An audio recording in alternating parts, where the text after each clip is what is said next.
Hello, seniors. This is Mrs. Gosnell, and I'm going to get you started on research. When looking for the databases, remember that you will need to be on the high school page first. And here is the address, and the easiest way to get there is whs.westside66.org. Once you are on the high school page, you will go down and find the library on the left, and then if you go down below, you will find all of the databases with their icons. When searching at home, remember you will need to get the passwords from the password bookmark from the library. Now I'm going to go on and show you which databases to use.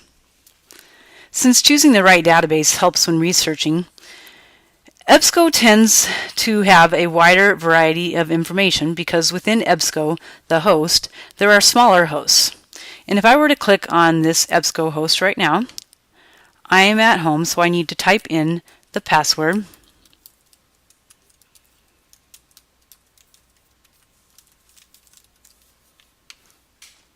And right when I get in, I will see all of the other hosts that I was talking about. There's EBSCO Host Web, there's Student Research Center, Kids Search, Points of View, etc. As a senior, I would suggest using the first EBSCO Host Web within the host EBSCO Host. So I'm going to click on EBSCO Host Web. And within here, there are 18 specific databases. And these specific databases will be what you will cite when you actually create your citations. This is where it is so important to know what you are searching for, because you will check the specific databases you want to search, or you could select all of them. So let's take a moment to look at the specific ones we have available. If you are doing something on health, there's a health source, history, there's a newspaper source, professional development, psych articles. A lot of people use this for topics that have to do with they're looking at a psychological experiment or study. There's Science Reference Center, topic search. We also have ebooks, and there's just so many more.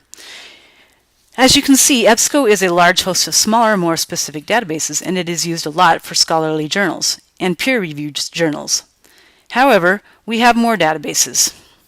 If I'm going to go back to the high school page and look at the databases, eLibrary tends to have articles that are more up-to-date and with current topics, as this contains magazines and newspapers from all over the world. Gale Cengage is another host which has opposing viewpoints, Science in Context, U.S. History in Context, and Literature Resource Center. Culturegrams is a great database if you are looking to learn more about countries, U.S. states, or provinces. If you cannot find what you are searching for, I encourage you to either ask Mrs. Turner and I for help or look on some of the other databases we have, as the other databases have topics unique to them. Example, ProQuest has health sciences and nursing.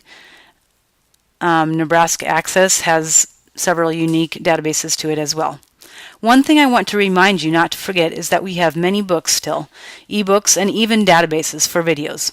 Finally, we are ready to dive into doing the actual research. Before researching, I need you to answer 3 things.